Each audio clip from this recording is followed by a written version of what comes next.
Rais, tulikuja hapa miezi michache iliyopita tukawachukua wakapata nafasi ya kazi. Tulikuwa hapa kwa hiki kiwanja, tukaenda Kilifi, Mombasa, Kwale. Zaidi ya vijana 10,000 walifika, 3,000 wakapata barua za kazi.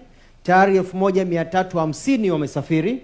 Hata kuna kijana wa pale Mamrui ameniandikia yuko Dubai kama rider, alikuwa bodaboda, analipa shilingi 1,250 kwa kila 120,000 kwa kila mwezi, anafanya kazi.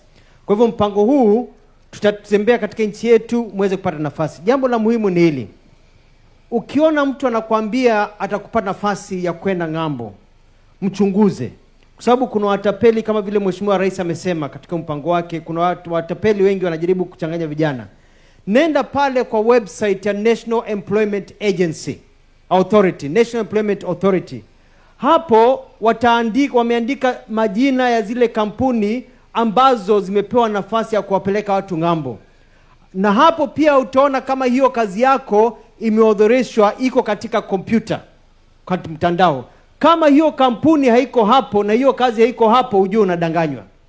Jambo la pili pia, kama uendi kwa mtandao, piga simu bila malipo 0800-222-223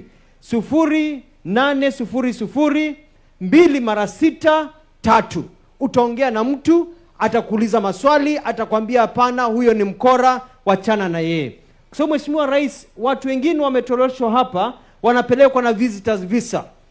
Watu waliotoka hapa Malindi sasa weko ngambo, walienda na employment job visa.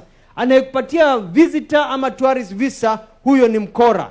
Vijana wengine wamepelekwa ngambo, wanaenda kupigania nchi zingine. Wengine wamepotelea kule, wanafanya mambo ya makosa kabisa, kwa sababu hawakuelimika ya kwamba jichunge. Na wazazi, nawaomba tafadhali, kama mtoto wako, kama kijana wako, msichana wako anaenda ngambo, chunguza, uhakikishe ya kwamba haendi kule kupotea kule na kampuni ambazo zitapora maisha yake. Asante Mheshimiwa Rais. Haya, vile tuko na program ya Nyota *254#, pia hiyo program ya Mutua, tunaelewana, iko pia katika website